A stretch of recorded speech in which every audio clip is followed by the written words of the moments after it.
Everyone good? Okay. I just want to thank the Department of Medicine for inviting me. A shout out to my friend Evan Yu, who was a resident underneath me. I don't know how that would have been. Probably crazy. But I figured, this is a great opportunity for me to give a talk to you, and we'll see how you enjoy it. First of all, I have no no conflicts of interest to disclose. All right, there we go. So I just wanted to address the elephant in the room off the bat. And you might be wondering what's going on, but I've been dealing with an issue that's been kind of haunting me for a long time, many years. It kind of affected my life. And I'm just going to go out there and put it out there for you. I have alopecia. It's a very difficult thing to have. See, there's a lot of people in the room that have similar problems to me. But it's not as bad as I get, because when I get something, I get it right. I go full tilt. My alopecia is class 6 to 7 on the Norwood scale.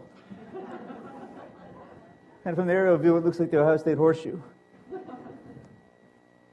for a long time, I tried to deny it and hide it. Use GLH.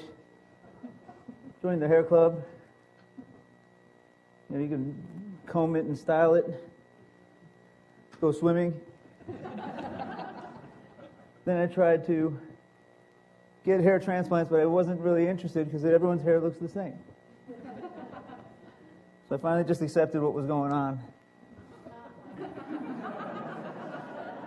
So now that we got through the heavy stuff, we move forward with the presentation. My name is Arman Askari. I'm a 43-year-old cardiologist, critical care / invasive cardiologist. And this is not the beginning nor the end of my story. It is a story of transition. Not as sexy as Gladiator's story, where a general became a slave who became a gladiator and ultimately almost overthrew the whole Roman Empire single-handedly. But it's a story of transitions nonetheless. What am I passionate about? In order to understand what I'm dealing with, you have to understand what's important to me. 1 is family. 2 is my career being a physician. 3 is exercise. I'm doing it right now, And then 4, vino. I'm not a connoisseur, I'm a consumator. So I want to get to the Columbia Valley here pretty soon. Never been there. With respect to my family, I married my high school sweetheart. It's right there and right here. We've been married 20 years this July. We have 3 kids, an 18-year-old for freshman in college, a 15-and-a-half-year-old, and an almost 12-year-old, who's my son. We got this dog. Who's not a bad addition to the family. I'm just not a dog lover. But he's a good guy. With respect to my career, it's interesting. My father tells me at the age of 5, I wanted to be a physician. So he bought me a gold stethoscope. And he gave it to me when I finished my cardiology fellowship. So that was nice. But in addition to that, experiencing the loss of my older brother at the age of 14 reinforced my drive to become a physician. He died of Ewing sarcoma. So I did my undergraduate work at Miami of Ohio. I was a Redskin. It was last year that we had the Redskins. They switched it to the Red Hawks. And so that's okay. I graduated summa cum laude with a BA in zoology. I did not have pre-med or anything. It was zoology back then. That was their biology program. I also had a master's in barroom brawling. But went on to the School of Medicine, Case Western Reserve University. I graduated AOA. Then my career path was interesting. I went to the Brigham for internal medicine, Cleveland Clinic for cardiology. Went to University Hospital, out of the fellowship. I was the co-director of the training program. Went back to the Cleveland Clinic after a couple of years. I was the co-director of the cardiovascular medicine training program there. Became the co-director of the CCU and the medical director of the clinical events committee for C5, which is the clinical trials unit there. Went into practice for a short period of time. That didn't last because University Hospitals bought the practice. Went back into academics. Then went back to the Cleveland Clinic for a little teaching. Now I cycle between the Cleveland Clinic and UH as a kind of a roamer. You call me a free safety, if you will, or a monster back, to give you some analogy to the Seahawks. They're doing pretty good, aren't they? The beast mode. So The reason I go over my background is not to blow smoke up my backside or up yours and say I'm great. It's just to let you know that all the experiences I had didn't really prepare me for what I was about to be told by a less than compassionate physician. I have young onset Parkinson's disease. If you missed it, basically it felt like being struck in the groin inadvertently. Took the wind out of me. At first it felt like, how could this be happening? And I didn't really believe it. I was stunned, but yet I wasn't. I had an idea for a period of time. Just when you're in the ivory tower and you've got fellows working with you, you don't really have to do much, to be honest with you. Occasionally you twirl a catheter because they can't engage the artery, or you put a swan in that they can't get. For the most part, they do most of the work. It wasn't until I went into practice that I started noticing, but when I was first diagnosed, I had a bunch of questions that would run through my head. What did I do wrong? How I support the family? How long will I be able to work? I don't think the doctor knows what he's talking about. Should I tell anyone, or should I keep it hidden? And what will the kids think of me? These, among other questions, were running through my head. So we're a myriad of emotions. As physicians, we have many faults. We're not the best patients, number one, but number two, we're programmed to not show weakness. Or what is perceived to be weakness. We're supposed to have the answers. We're supposed to be taking care of people. We're not supposed to be the patients. So I remember as a resident and a fellow, we would just say, bring it on. When it came to how many admissions we were getting, we did not have duty hours or admission restrictions back then. Days of the Giants, right? We were the mini Giants. Days of the Giants were passed way back then when they had Q2 for 6 to 12 months. But that was the mini Giants. So I had a myriad of emotions that were running through my head. Guilt. I don't understand why I felt guilty, but I felt guilty that I got sick. Maybe I couldn't cover my services like I used to, so I felt bad dumping on my colleagues. Anger. Frustrated. And going back to the anger, it was like, you all seen the movie The Avengers? Anyone? Bueller? So the Avengers have Incredible Hulk. And Thor and, Iron Man and who else? Hawkeye, who's the good bow and arrow dude. So there's a scene in the Avengers where they're asking, these aliens are invading the states, and next thing you know, they ask the Hulk. The Hulk they want him to turn into this green beast, this guy who just crushes everybody. And he turns around and tells Captain America, Captain, I'm always angry. Turns around and becomes on, goes smash. Takes these things. Sometimes I feel like that. I just don't turn green and I can't rip my clothes. But, frustration, and I was embarrassed that something got me. I had subtle symptoms. I never really had a resting tremor. I didn't get the tremor until after I went on medicines. But I had an intention tremor, more deliberate movement. Some of my friends said, you don't move as quick as you do, you don't talk as quick as you used to, and you're just like very methodical. I said, yeah, I am. I had no strut. So this was dating back to high school, but I lost my John Travolta strut. So most of the symptoms I had were intermittent fatigue, curling my toes with dystonia when I would run, slow ambulation. I kept ignoring the symptoms and still working. What I began to sense was everyone at work was watching me. At least I felt like everyone was watching what I did. Despite this, I did what a lot of physicians do. We basically ignore the symptoms. It's not, that's what it is. We're not supposed to get sick. Our patients need us. Did this until there were some complaints that I may be impaired. This was by the group I joined in private practice, believe it or not. And so I could not, basically I thought admitting I had the illness would allow me to be weak. One of my favorite sayings as a young resident and then junior faculty and faculty was, call me if you're weak. Ultimately, or the other one was in the Brigham was, call me when you get to Bertillon. They used to be 3 deep in the ACLS protocol. So it was a joke, but it was kind of like the persona of strength in a physician. And so it wasn't until I ignored all my symptoms until basically I thought I put a patient at risk. was sitting there one day trying to put the needle in the femoral artery, and that's not that hard to do. Forgive me, all my cardiology colleagues. It's really not that hard to do. You feel the artery, you put the needle in it, put the wire through it, take the needle out, and put a sheath in. So that you push longer tubes going up to the heart, inject iodine, die. It's just that simple. I don't do the interventions. That intervention's a whole different beast. But I couldn't do it, and I couldn't put the needle in the artery, and I had done 4,000 caths roughly by that time. So I called my colleague, and I said, you got to come down here and do this case for me. I didn't even want to try to do the arteriotomy because I didn't think it was safe for the patient. So that's when I knew I had to change something. So after asking my friend to do this, I said, I'm going to need you to do all my procedures. He said, why? Because you have Parkinson's? I said, yeah. How'd you know? He goes, I knew for a while. Just like you tell me when you wanted to. So the reality was, I thought weakness was not asking for help. Well, it was asking for help. It was actually weakness is not asking for help when you need it. So from then, he rounded on all my inpatients. He did all my procedures. I rounded on all the inpatients. We had a good team, good thing going. But ultimately, it got too much. I was in the CCU. Ronnie, I still had not told anyone by this point, but my colleague knew. I'm in the CCU, and I had to hide in the bathroom for 2 hours at a time before my medicines would kick in. So I'd get either very slow or very stooped over, and then I had to wait, go to the bathroom, hang out for a couple hours, take my medicine, and then come back when I was ready to round.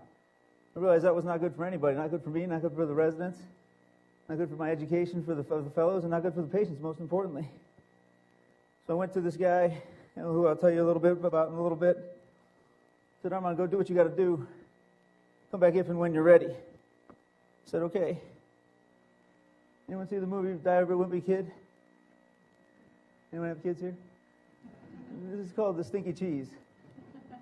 You touch the stinky cheese, no one wants to be near you, and you're kind of like shunned. You're an outcast. So I felt like this person.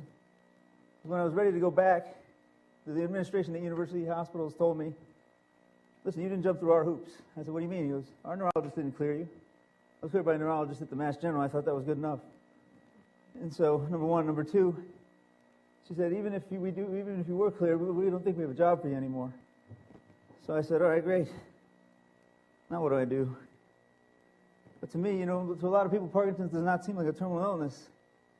But to me, it was terminal for my career, which was so important to me. So I asked the question, what should I do now? Until this point in my life, I always knew what I was going to do next. It was a straight arrow, just what they call those kids that go through undergrad, medical school, residency, fellowship, and become a physician, practicing physician. So I didn't know which way to go. Do I try to continue being an invasive cardiologist with 3 months of CCU time a year? The way I worked in the CCU is I kept people up all night. They were miserable when I was on service because I kept on checking labs, calling the nurses, seeing what's going on with people that were unstable. Need to progress care forward when I was on service. There was not on my watch mentality. They're going to get better. There's no other option. Should I fight to work at a place I was not wanted? Or should I just do what I want to do and just say, to heck with it? Get rolling and do something else. Got some advice from a good friend named Jim Fang. Fantastic person. I'll never forget him. He pulled me aside. He goes, Arman, let's go to lunch. He was the head of clinical cardiology at UH at the time. He used to be the head of the fellowship at the Brigham. Now he's the head of cardiology at Utah. So he said, try to keep your perspective on life. He goes, I said, what does that mean? He goes, well, in 20 years I'm going to be a 2-second afterthought. I've got no family, no kids. You've got a family, you've got a wife, kids. Keep your perspective on what's important. Some people would love this opportunity to get out of the rat race. Believe it or not. He goes, frankly, I would. But you probably wouldn't want to have this to get you out. But anyways, he said, look at this as an opportunity. Find out what you want to do, not what you have to do, and leave a legacy for your family. So I kind of took what he said to heart. But, it's very hard to kind of just stop what you're doing when you're going full tilt. It's hard to stop and do something else. So this statement, you get what you can handle. This is building upon the theme of perceived strength and weakness in fellowship and in physicians. There was this fellow one day, post-call, comes in. He was a guy who used to always love saying he had a no-hitter. So he comes in one morning, he goes, dude, I got no hitter last night. Turned to him and said, well, you get what you can handle. So he basically turned around, walked in the corner, sat down, hugged his knees, and started sucking his thumb, rocking back and forth. You didn't know what was it. He got hit hard. But, I just had to do it. It was a beautiful thing, but unfortunately, my diagnosis was hardest for my mother. Losing her oldest child to Ewing sarcoma, now she thought she lost her middle child to Parkinson's. She had, I'm a first-generation American. She came over in '68. So she didn't. Her culture is totally different than ours. The kids have to be strong, and they got to take care of the parents eventually. I don't know what was going through her head, but she was very upset. So she says, "Why does this have to happen to you?" I said, "Well, I'm the only one in our family who can handle it. So I figure you get what you can handle." So what's it like to have Parkinson's disease? Although the textbooks tell you about the symptoms and treatment of Parkinson's, unless you have it, you really can't understand. So I'm going to try to explain what it's like to have Parkinson's. It's not sunshine and rainbows. It's rigid. It's slow. It's unpredictable. It's an internal struggle. I like to call it my non-religious jihad. It's an uninvited house guest that won't ever leave. The interesting thing about Parkinson's, every moment is different. There's a couple things that are consistent. Every morning when I wake up for a few minutes, I feel 100% normal. It's great. I'm going to look forward to that every day. But then I get the dystonia in my feet. Then I got to take my medicines. And do the Parkinson's mambo after that. 2 up, 2 down, 2 up, 2 down. And you're doing basically the Parkinson's mambo or the medication shuffle, I call it. They vary from on and off states. On being doing well, medicines are working. Off being I'm not doing so well, medicines are not working. And the transition periods going up or coming down are the worst. Because they don't tell you that in the textbooks. But here's some of the symptoms that I have. Most of mine, when I'm off, hunched over, very slow. I've got masking in my face. My attitude apparently changes. So I get basically with my dystonia, I get facial dystonia. It makes me look angry, but I also get even more angry when I can't move so well. So these are some of the symptoms. The things I never had were tremors. So, anyone know what this is? It's when I'm off. Anyone a consumator of wine like me? This used to be one of the best deals on the market. It's The Prisoner by Orrin Swift. It used to be $36.99 a bottle. It's fantastic. Excellent bottle. They jacked up the price to $44. It's not as good anymore. But in reality, the off, it makes me feel like I'm in prison. So in my mind, I can do everything like I used to. Running, lifting. I see myself jumping hurdles, jumping off the house, benching 380 pounds like I used to. I never really danced at parties, but now it seems like my body's on strike. Even though I'm telling it to do something, it replies, no thanks, not interested. An act as simple as getting out of bed, putting on a shirt, or eating requires divine intervention to do. So that's when I feel off. When I go on, though, I feel like I can do anything. I do sets of 50 push-ups, ride the bike for an hour, I hang out with the kids, play football with my son, and do whatever I want. So I break through those chains, and I can do whatever I want. The problem is those periods don't last very long, and they're unpredictable. So the fact is, I can still do these periods. Every day it gives me something to look forward to. The way I look at it is if I win 51% of the time, if I can do 51% of the things that I'm working better than I'm not working, I'm happy. That's a win. But the easiest way to explain what my symptoms are like is I'm the tortoise and the hare wrapped into one person. When I'm off, I'm slow and methodical. When I'm on, look out, you can't stop me. So let's give you a walk in my cement shoes with my moon boots. Moon boots come from the way I walk sometimes when I have too much medicine on. It's like I'm in the Rockettes, kicking my leg around. Anyone know who Sam Mills is?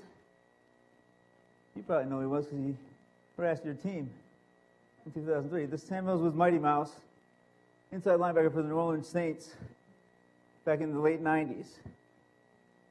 He became one of the linebacker coaches for the Carolina Panthers And the night before their first playoff game against Dallas in 2003, the team asked him, Mills, how come you've been still working with us? You never missed the practice.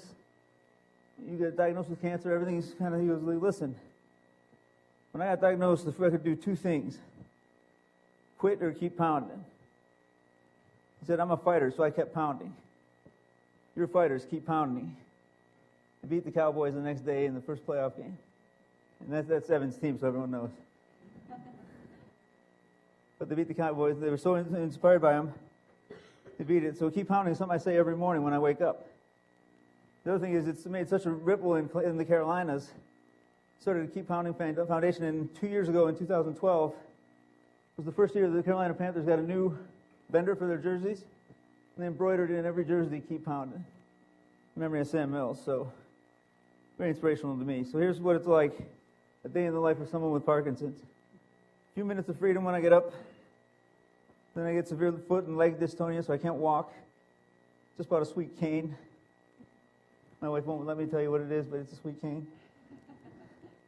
Start my meds and I'm waiting. The most normal period for me is early in the morning, 7 to 9:30 roughly. Time with my family, I try to work out. Used to do PD90X. Heard of P90X? This is Parkinson's disease 90X. It's my version. Waiting. Try to do some work, reading, writing, more waiting. 9:30 to 3:30 waiting. I'm stooped in the chair sometimes, staring at the ground. I get waiting. I get dyskinetic. Hyperkinetic, I can't sit still, so sometimes you may see me move a little more up here. It's not because I'm nervous, it's because I can't control it. 4 to 8:30, family time, waiting. When I'm able, I do any activity I can with the kids. 8:30 to 10, I power down. 10 p.m., I stop my medications. And then we start the whole dance the next day. What's the reality? What used to be effortless is now a huge undertaking. Talking, eating, dressing, taking a shower, writing. I thought my handwriting was bad before I had Parkinson's. I'm sure a lot of people here have the same problem with writing, but mine is much worse now. I put it up there with some of the worst I've ever seen. You know it's bad if you don't know what you wrote. Most people can figure out their own handwriting. I can't. So I use the dictation on the iOS. It's pretty cool. Pretty accurate. Changing the channel with a remote is a very difficult thing, and that's hard because I like to channel surf. So there's this noise therapy they're trying to come out with where people with Parkinson's can actually use noise to kind of distract their brain from the voluntary movement disorder that they have and allows them to move. That's what I do to move sometimes. When I really have to stand up, I yell. My wife hates it, but I'm like, what's wrong? Nothing. I'm just trying to stand up. So the question is, don't the medications help? Sure, this is how I responded to the medications. Initially, they returned me to normal. However, some of the side effects of medications can be worse, more debilitating than the disease itself. I was convinced that I had psychomotor retardation from too much dopamine sometimes, which can happen. Well, my doctor said no. So it goes to show what I know. But anyways, I was very sensitive to the levodopa. Improved my movement, very unpredictable. There were times when I was driving, I'd have to stop on the berm for 2 hours to get another dose in until I could move and drive safely home. So it's been a very, very good learning experience, I guess. And then another thing that I developed was diphasic dyskinesia. So when I go up and when I come down is when I get the worst symptoms. When I get to my lowest point, my worst problem is dystonia. But I can dress myself, I can put on my clothes, brush my teeth, that kind of stuff. I just can't walk. To get to the top, I got to crawl. I get to the sink. That's the problem there. When I'm going on, it's very bad again. Then when I get to the top where I'm on, I'm almost normal. So at least I have those periods to look forward to. So I finally figured I didn't trust any of the doctors. I'm just not a trusting person. So I finally met a new doc, got a new perspective. He actually listened to me and offered hope. Whereas before I was told this is a progressive neurodegenerative disorder, there's no cure, blah, blah, blah. He's like, Arman, we got some exciting things coming down the pike. We can help your symptoms. First time I ever heard that. This was a couple years after I was diagnosed. Deep brain stimulation, he said, is a game changer. Duodopa, which just got FDA approved last week, is the next best thing. What is duo? I chose duodopa for several reasons I'll go over in a little bit. But duodopa is levodopa, carbidopa, intestinal gel. It's a continuous infusion for 16 hours a day. I was in a clinical trial for the last 3.5 years. But it goes directly into the jejunum, minimizes the food interaction and inhibition of dopamine absorption. So basically what it did was it made me feel a lot better, but you still have those subtle swings. Sometimes not so subtle, but it was better than what I had. So the reasons I did not go to DBS real quick. One, it excludes me from any future trials. They want a naive brain. Okay? When they come in with stem cell trials, I would not be a candidate had I got DBS. Two, even though there's a 1% chance of major bleed, 5% chance of bleed, if a bleed happens to you, it 100% happens. So I'm not, the population statistics don't really fly with me when you're talking about my noggin. 3, personality changes. Been well reported after DBS. 4, the fourth reason I wasn't so interested, it could cause cognitive decline. Said, I've already pulled the wool over most people's eyes with smoke and mirrors. If I lose any more of my noggin, I'm in trouble. So I didn't want to lose some of the intelligence I thought I had. So the reality was I chose not to do the DBS. What we'll do, my duodopa has good experience back in Europe. They've been using it since the late 90s. And so, in fact, my dosing has stayed the same and actually gotten less on duodopa over the last 3.5 years rather than go up. So that's good. So this is Nietzsche's quote, "What doesn't kill me only makes me stronger." I truly believe having Parkinson's has made me a better physician and, more importantly, a better person. Whereas before I thought I had good bedside manner, I was much more in tune with the needs of patients. Seems like I can connect with people better now.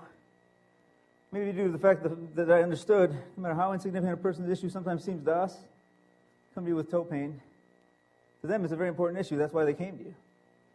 You know what I mean? So maybe understand that sometimes when I would judge, we all fall into this habit, and you say, "Oh, why is this guy complaining of this? It's really not that bad." Well, the reality is, to them, it could be the end of the world. And when they go on WebMD, no matter what you go in with, you come out with stage 4 cancer and you're dying in a week. By the way, there's 1.5 million hits a month on WebMD for people searching for information. That's why our volume's going up now. Anyways, so how did I improve? Became stronger, faster than a speeding train, able to leap over tall buildings. Oh wait, that's a different story. That's me up there, see that? It's really my body. How I really improved, I was always empathic with my patients. They always said I had a great bedside manner, but more empathy for patients. I was a much better listener. I understood the fear that people feel when they're sick, whereas when I was a doctor, I never really took that into consideration. How scared something as trivial in our opinion as toe pain, knee pain, back pain can be for somebody. So, focus more on the positives rather than on the negatives. To me, there's a glass half full, glass half empty kind of person. I'm a glass 100% full. There's no option. More patient. Keep perspective, and I understand or realize and believe now life is fragile. You should take nothing for granted. The other thing, unlike the fat man in the house of God says, I think the doctor actually does make a difference. And the fat man said that it's not doctors don't do anything. You just don't do anything to the patients, they'll get better or they'll die on their own. So I basically believe that the doctor does make a difference. Take the two scenarios. Doctor 1 has a good pedigree, emotionally removed, vague, and treats the disease. Doctor 2 has the same pedigree, offers hope, willing to work hard to improve anyone's situation, to work with them, see what makes them feel better, what doesn't, and work and go down the right path. Treats the person rather than the disease. That's why you treat a disease, you win, you lose. You treat a person, I guarantee you'll win, no matter what the outcome. Patch Adams. He's absolutely right. There are some positives to having Parkinson's disease.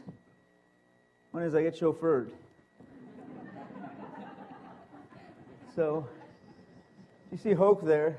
I've got about 15 or 20 different Hokes. They don't look like Morgan Freeman, but they do the same function. So they drive me around wherever I want to go. I always have a designated driver too, by the way, hence the wine consumption. Preferred parking. Problem with this, it's never there when you need it. And where'd I go? I went to a doctor's appointment at the clinic. A couple days ago, I had my parking pass with me. No spots. Had to park on the 7th floor all the way in the back of the garage. Then about 2 days later, I go there. Without my ticket, every spot was open. It was crazy. I have a nice poker face. I've not decided to go to WSOP yet because I'm just not convinced it's that good. But, it will be eventually. It gives me an excuse if I strike or kick someone. So I was basically walking, I was telling Evan the story yesterday. We were walking in, I gave this talk at St. Louis Roosevelt in New York. I was on way too much medicine, so I'm sitting here flying. My right leg goes kicking real high when I'm on too much medicine. We're in Central Park. Lady walks by. Wham! Right in the backside. Looks at me, starts yelling at this foreign language. I'm like, Parkinson's. She's like, ah! She didn't understand. She probably went back to her country and said, those Americans are so rude. We think they're rude, but they actually are. They're mean. They kick us. I felt bad about that one. It's a perennial rain check producer.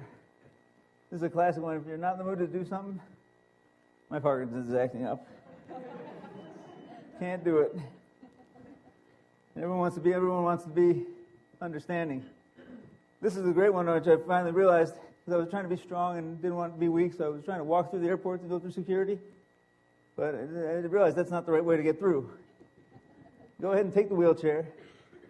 You go right through. Sir, do you want to take off your shoes? No, it's too hard. Okay, keep them on. So, would you like to walk through or stay in the wheelchair? If I'm feeling good, I'll walk through if we're in a rush. If I'm not feeling so good or we're not in a rush, I say, yeah, you got to stay in the chair. So then they pat you down in the chair. It's good. And like Michael J. Fox is going to show you in the next clip, you can use Parkinson's as an excuse for anything.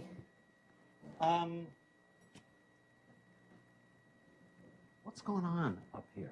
What do you mean what's going on? There's a lot of clumping on the floor, keeping me up. Oh, it's the boots. Yeah. My feet cramp. It's called dystonia, and I have to wear stiff shoes to keep them from cramping. It's in my book. It's chapter 1. You should read it. At very least it'll help you get to sleep. Your feet are cramping? Is this a new thing? No, this has been going on for like about 20 years now, Larry. Oh, really? How come I haven't heard the clumping You haven't before? lived here. You've lived in California. I've been living here for over a month. I haven't heard any clumping. Am I bullshitting you? I mean... I don't know. I'll tell you what I think. You want to know what I think, Fox? I'm hanging on it. Are you? I think you're upset about the shushing. I think you were pissed off about the Hitler mustache on your father-in-law. I think you shook up that can of soda on purpose. And I think you're clumping now, and you've made up some bullshit excuse about your feet, and it's all under the guise of Parkinson's. That's what I think. Huh? I thought I was the sickest guy on this block, but you're the new champ. I have a sickness in my brain. You have a sickness in your mind. Your mind it's gone over. Oh, has It's it? fascinating if it wasn't so fucking tragic. Huh. So you deny the whole thing? It's all Parkinson's, Larry. It's all Parkinson's. The head shake at the bar? Parkinson's. Soda? Parkinson's. Clumping? Parkinson's. Are you sure? Yeah, Larry, I'm dead certain.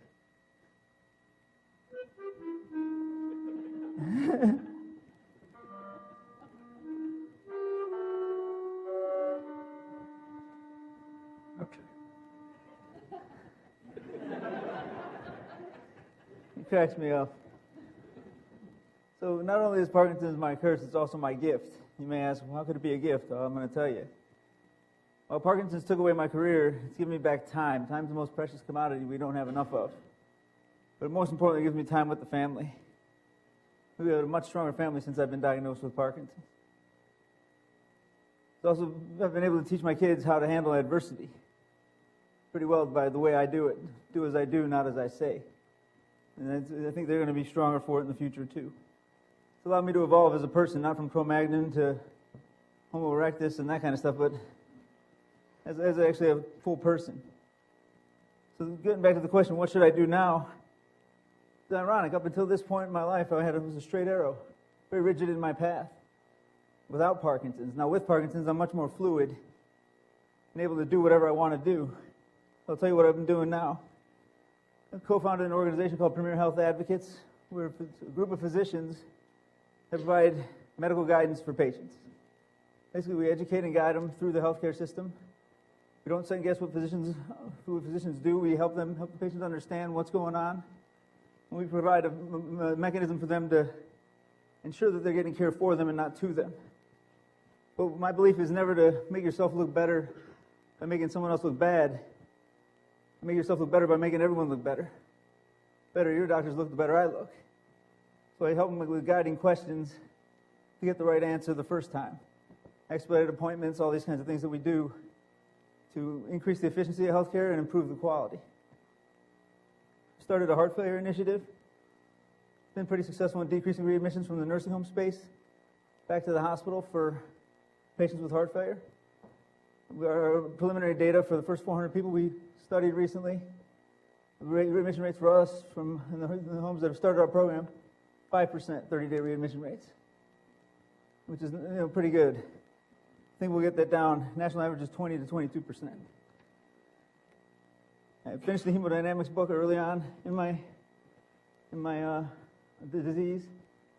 So it's called the Cardiovascular Hemodynamics, an introductory guide. I'm the senior editor on that. I'm now teaching at Case and at the Cleveland Clinic in family time. And most importantly, it's made me much more fluid of a person. So I can pretty much do whatever I want, change midstream. I'm not so rigid in my path or my career, and that's pretty enlightening and pretty it frees you. So basically, a friend always asks me, he goes, Arman, why are you never upset? You're never angry, really? You always have a smile when you're not off. And why is that? I'm sitting here, I'm upset. After the round, ticks me off, but nothing really gets you upset. I said, well, it could always be worse. The reality is it could always be worse. I could have had pancreatic cancer and been dead in 6 months. I could have Huntington's, much worse than Parkinson's. I could have ALS, much worse than Parkinson's. So my perspective is this is the worst thing I get. God bless, Not so bad. The other thing, this could happen to anyone. I remember sitting in a room like this back when I was a medical student, subsequently a resident and a fellow. A guy like me would come up and give a talk like this. I'd say, it sucks for him. But, it's not happening to me. Brother died of Ewing sarcoma. I said, that's awful. Depressed. Nothing's going to happen to me. My best friend, the day before cardiology interview at the Cleveland Clinic, died of myocarditis. So I said, that's really bad. Not going to happen to me. Well, it did happen to me. Something happened to me, substantial. And it can happen to anybody. So, that's why I would tell people not to wait. Reinforce why you went into medicine. We all say we went into medicine to help people. We find ourselves a lot of the time being frustrated, pulled in several different directions, and not being able to actually take care of the patient the way we want to. Keep that in the back of your mind, because when a patient just says thank you, that's all I ever needed when I took care of them. I didn't need a lot of big salary back when I was practicing. Just wanted the patient to be appreciative of what we do for them. You get one thank you, I think that's worth a lot of this other BS. There's some lessons that I've learned. Don't walk and text.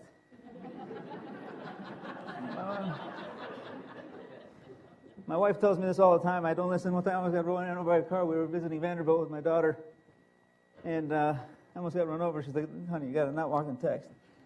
So I said, okay. You don't want to shave with a straight razor or a razor with multiple blades when you're on or off. And when you're going on, when you're on, you can do it. But when you're off or going on, very dangerous. And you may see some blood streaking on my collar today. I didn't take my own advice. That was bad. Try not to be a hero. And what I mean here is, for the longest time when I was first diagnosed, I wouldn't let people help me. Thought it was, again, a sign of weakness. Want me to get that door for you? No, I can do it. I'd struggle for about 5 minutes to open the door. So now I realized I'm not going to be a hero. People genuinely want to help people. I've learned that, which is pretty nice and refreshing to see, that people who actually care. So I'm not a hero anymore. And being positive is infectious. I also learned another lesson that Rocky Balboa tells his kid. The world ain't all sunshine and rainbows.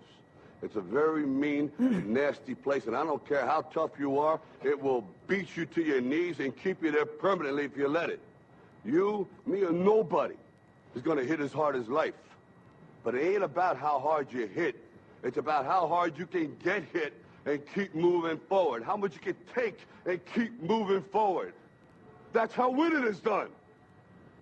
Very motivational. Rocky is awesome. So I've learned life is tough, but I am tougher. This is a quote by John Wooden I like to also believe. I like to say a lot. Don't let what you can't do interfere with what you can do. And he was the winning most coach in NCAA tournament history. I think he has 11 championships for UCLA. So I listen to what he says. I'm Arman Askari. I'm a 43-year-old invasive/critical care cardiologist with Parkinson's disease. And this is not the beginning or the end of my story. Thank you.